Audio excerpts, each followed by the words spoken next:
জ্বালানি তেলের দাম বাড়ার প্রেক্ষাপটে গণপরিবহনের ভাড়া নতুন করে নির্ধারণ করেছে বাংলাদেশ সড়ক পরিবহন কর্তৃপক্ষ। সংস্থাটির প্রকাশিত নতুন তালিকা অনুযায়ী ঢাকা ও চট্টগ্রাম মহানগর, আশেপাশের জেলা এবং আন্তঃজেলা ও দূরপাল্লার বাস ভাড়ায় পরিবর্তন আনা হয়েছে। নতুন সিদ্ধান্তে প্রতি কিলোমিটারে বাস ভাড়া 11 পয়সা বাড়ানো হয়েছে। রাজধানীতে সর্বনিম্ন ভাড়া নির্ধারণ করা হয়েছে 10 টাকা এবং এর বেশি ভাড়া নেওয়া যাবে না।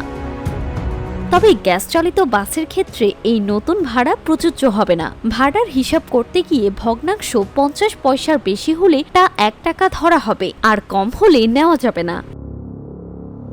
ঢাকার বিভিন্ন রুটে দূরত্ব অনুযায়ী ভাড়া নির্ধারণ করা হয়েছে।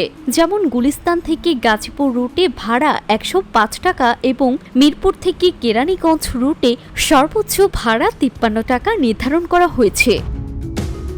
অন্যদিকে চট্টগ্রাম মহানগরে প্রতি কিলোমিটারে 2 টাকা 53 পয়সা হারে ভাড়া নির্ধারণ করা হয়েছে। আন্তঃজেলা ও দূরপাল্লার বাসের ক্ষেত্রে প্রতি কিলোমিটারে ভাড়া ধরা হয়েছে 2 টাকা 23 পয়সা। সেতু ও ফেরির টোল যোগ হওয়ায় কিছু রুটে মোট ভাড়ার পার্থক্য দেখা যাচ্ছে।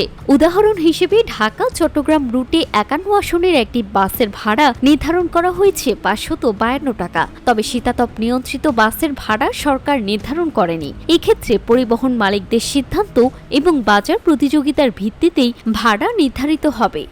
Desk report, timeline.